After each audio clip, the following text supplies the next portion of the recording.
तो कोशिका सबसे कम पुनर्निर्माण कहाँ करती है? तंत्रिका तंत्र में। इसीलिए पुलिस वाले कहते हैं हेलमेट लगा के चलो, वरना चालान काटेंगे, डंडे मारेंगे, उठा के जेल में बंद कर देंगे। ये सारे सिस्टम क्यों होते हैं? आपको पता है? कभी नहीं पता है तो जान लो। जय हिंद साथियों, वीकेएस स्टडी में आपका स्वागत है। दोस्त, अगर आप सभी लोग तैयारी कर रहे हैं, ग्रुप डी की तैयारी कर रहे हैं, पुलिस की तैयारी कर रहे हैं, एसएससी की, किसी भी यूपी दरोगा की, यूपी लेखपाल की, किसी की भी आप तैयारी कर रहे हैं, तो आपसे विनम्र निवेदन है कि आपका साइंस का एक भी क्वेश्चन छूटने नहीं देंगे। आप पढ़े बहुत सारे लोग से हो, बहुत अच्छी बात है, लेकिन रिवीजन हम अपने नोट्स से करवाएंगे। जो आपके लिए हम तैयार किए हैं अपना नोट्स, इससे आपको रिवीजन करवाएंगे और एक एक क्वेश्चन गारंटी के साथ, एक एक क्वेश्चन आपके एग्जाम पॉइंट ऑफ व्यू से बहुत ही इंपॉर्टेंट क्वेश्चन है। तो दोस्त, आओ हम टॉपिक वाइज रिवीजन करेंगे। टॉपिक वाइज रिवीजन करेंगे।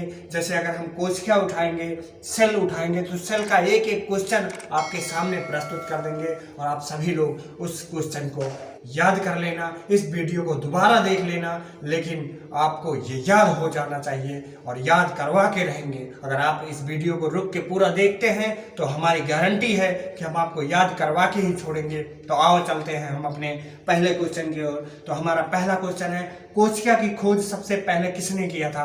कोशिका की खोज सबसे पहले किसने किया था? रॉबर्ट हुक ने।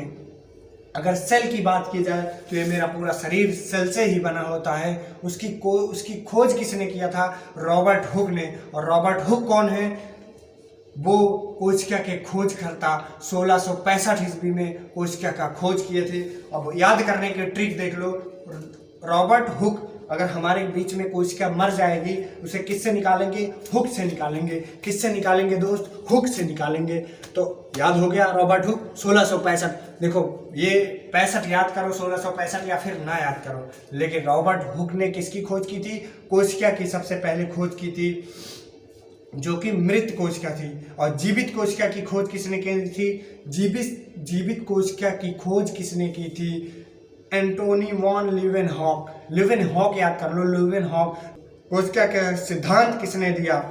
कोशिका का सिद्धांत किसने दिया? अब सिद्धांत क्या होता है, मतलब ये कोशिका करती क्या है, कोशिका का काम क्या होता है, कोशिका का सिद्धांत किसने दिया? यदि आपके पेपर में पूछ ले कि कोशिका का सिद्धांत किसने दिया, तो इसमें दो लोग थे, स्लाइडेन और स्वान। ऑप्शन में कोई भी आ जाएगा, स्वान आ जाएगा, स्लाइडेन आ जाएगा, कोई भी एक। अगर मान लो एक दे देता है तो ठीक है, नहीं तो दोनों देगा, Schleiden and Schwann. Schleiden and Schwann, हमारे साथ बोलिए, कोशिका का सिद्धांत किसने दिया था? स्लाइडेन एंड स्वान ने। स्लाइडेन एंड स्वान ने कोशिका का सिद्धांत दिया था। तो दोस्त, बढ़ते हैं हम अपने अगले क्वेश्चन पे। सबसे बड़ी कोशिका कौन सी होती है? दोस्त, क्वेश्चन बहुत लाजवाब है। सबसे बड़ी कोशिका कौन सी होती है? आप लोग बताइए, सबसे बड़ी कोशिका कौन सी होती है दोस्त? शुतुरमुर्ग का अंडा। शुतुरमुर्ग का अंडा सबसे बड़ी कोशिका। और सबसे छोटी कोशिका कौन सी होती है? माइकोप्लाज्मा। सबसे छोटी कोशिका होती है माइकोप्लाज्मा और सबसे बड़ा होता है शुतुरमुर्ग का अंडा। तो कोशिका में सबसे छोटा और सबसे बड़ा पता चल गया होगा। और अगर मनुष्य की बात करें, मानव की बात करें, मानव में सबसे बड़ी कोशिका किसके अंदर होती है? तो महिलाओं के ओवम, महिलाओं का जो अंडा होता है उसमें होती है सबसे बड़ी कोशिका। और पुरुषों में सबसे छोटी कोशिका पाई जाती है, वो कहाँ होती है? स्पर्म में होती है, यानी वीर्य में होती है सबसे छोटी कोशिका। तो दोस्त, हमारे ख्याल से आप लोगों को जो क्वेश्चन बताया जा रहा होगा आपको याद होता जा रहा होगा। और आप साथ साथ में अगर लिखना चाहते हैं लिख लीजिएगा, लेकिन दोबारा वीडियो फिर से चला के देख लीजिएगा जब आपको भूलने लगे तो दोस्त, आओ हम बढ़ते हैं अपने अगले क्वेश्चन पे। सबसे लंबी कोशिका कौन सी होती है दोस्त? न्यूरॉन होती है। कौन सी दोस्त? न्यूरॉन होती है। सबसे लंबी कोशिका की बात करें न्यूरॉन, और सबसे बड़ी कोशिका की बात करें ओवम, और सबसे छोटी कोशिका की बात करें तो मनुष्य में ये सब चल रहा है, मनुष्य में स्पर्म होता है। आओ हम बढ़ते हैं हम अपने अगले क्वेश्चन पे दोस्त। तो हमारा अगला क्वेश्चन है, कोशिका सबसे तेज पुनर्निर्माण कहाँ करती है? कोशिका सबसे तेज पुनर्निर्माण कहाँ करती है? तो लीवर, किडनी में, यानी लीवर में सबसे तेज कोशिका क्या करती है? अपना पुनर्निर्माण कर लेती है। इसीलिए लीवर को कहा जाता है कि आप अगर किसी का लीवर खराब है तो आप लीवर उसे दे देते हैं तो आपके एक लीवर मतलब आपके लीवर से वो काम चलता रहता है, क्योंकि लीवर क्या होती है, लीवर खराब भी हो जाती है फिर सही हो जाती है। तो दोस्त सबसे ज़्यादा अगर पेपर में आपके पूछ ले सबसे ज़्यादा पुनर्निर्माण करने वाली कोशिका कहाँ पाई जाती है, तो लीवर में पाई जाती है। दोस्त मेरे साथ बोलिएगा, कहाँ पाई जाती है, लीवर में पाई जाती है। फिर हम पढ़ते हैं अपने अगले क्वेश्चन पे।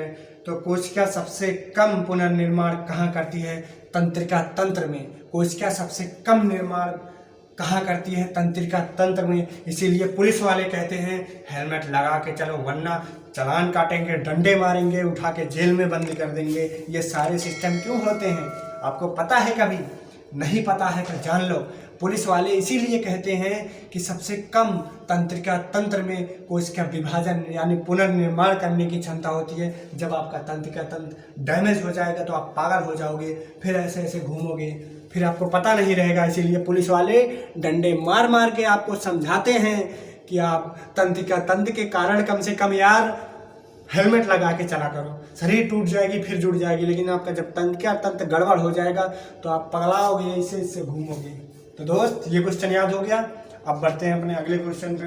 हमारा अगला क्वेश्चन है कोशिका झिल्ली किसकी बनी होती है। कोशिका झिल्ली, जो कोशिका की झिल्ली होती है जिसके अंदर कोशिका रहता है, वो किसकी बनी होती है दोस्त? तो किसकी बनी होती है? प्रोटीन की बनी होती है, जो जंतु पादप दोनों में पाया जाता है। कोशिका झिल्ली किसकी बनी होती है? प्रोटीन की बनी होती है। या किस में पाया जाता है? जंतुओं और पादपों में, दोनों में। यानी जंतुओं में भी, पेड़ पौधों में भी कोशिका झिल्ली दोनों में पाई जाती है। जबकि कोशिका पादप, कोशिका भित्ति केवल पादपों में पाया जाता है, ना कि जंतुओं में। और दोस्त हम बढ़ते हैं अपने अगले क्वेश्चन पे। हमारा अगला क्वेश्चन है कि जीवन का आधार किसे माना गया है। जीवन का आधार किसे माना गया है? तो दोस्त जीवन का आधार अगर आपके पेपर में पूछ लिया जाता है कि जीवन का आधार किसे माना गया है, तो कोशिका द्रव्य को जीवन का आधार माना गया है। अगर कोशिकाएं सूख जाएंगी तो हम आप लुटक जाएंगे। इसीलिए कोशिका में द्रव्य, कोशिका जो द्रव्य होता है उसे जीवन का आधार माना गया है। आपको दोस्त एक एक क्वेश्चन याद रखना है, हमेशा आपके पेपर के पॉइंट ऑफ व्यू से बहुत ही इंपॉर्टेंट है। तो दोस्त आओ हम बढ़ते हैं अपने अगले क्वेश्चन पे। हमारा अगला क्वेश्चन है जीवन का आधार किसे माना गया है। ये दोस्त हो गया कोशिका द्रव से। पावर हाउस ऑफ सेल यानी शक्ति ग्रह किसे कहते हैं? पावर हाउस, कोशिका का पावर हाउस किसे कहते हैं दोस्त? आप लोगों ने इसे पढ़ा होगा। शक्ति ग्रह यानी कोशिका का पावर हाउस माइटोकॉन्ड्रिया को कहा जाता है। या इसकी खोज ऑल्टमैन ने किया था। ऑल्टमैन, अगर ऑल्टमैन ना हो, जैसे लाइनमैन ना हो, तो ऊर्जा की सप्लाई नहीं की जा सकती है। उसी तरीके से कोशिका में पावर हाउस का देखने वाले, समझने वाले, उसके वैज्ञानिक ऑल्टमैन ना होते तो इसे हम लोग नहीं जान पाते। हाँ दोस्त, इसे हम लोग नहीं जान पाते। तो आओ हम बढ़ते हैं अपने अगले क्वेश्चन पे। ऊर्जा का परिवहन कौन करता है? ऊर्जा का परिवहन कौन करता है दोस्त? ऊर्जा का परिवहन कौन करता है? ऊर्जा को एक स्थान से दूसरे स्थान पर ले जाने का कार्य कौन करता है? जैसे हम लोग खाना खाते हैं तो हमारे शरीर में खाना से जो ऊर्जा प्राप्त होती है उसे एक स्थान से पूरे शरीर में कौन लेके जाता है दोस्त? बताइए कौन लेके जाता है? तो दोस्त उसे हमारा गोल्जी बॉडी लेके जाता है। जिस प्रकार से आपको यहाँ दिल्ली से आपको बम्बई जाना हो, मुंबई से कलकत्ता जाना हो, तो आप ट्रेन, बस, हवाई जहाज, इन सब चीज़ों का साधन लेते हैं, बहुत सारी चीज़ें। उसी तरीके से हमारे शरीर में क्या है दोस्त? गोल्जी बॉडी है जो हमारे ऊर्जा का परिवहन करती है, यानी ऊर्जा को एक स्थान से दूसरे स्थान तक ले जाने का काम करती है। तो दोस्त अभी सेल का दूसरा पार्ट भी बचा है, तो आप लोगों से विनम्र निवेदन करते हैं कि आप लोग को अगर याद हो गया हो, अगर क्वेश्चन समझ में आया हो, तो आपसे बहुत निवेदन है मेरा कि आप एक लाइक जरूर करेंगे, और अगर अच्छा लगा हो तो अपने दोस्तों के साथ शेयर करना नहीं भूलेंगे। फिर मिलेंगे आपको क्वेश्चन के दूसरे पार्ट में। जय हिंद, वंदे मातरम।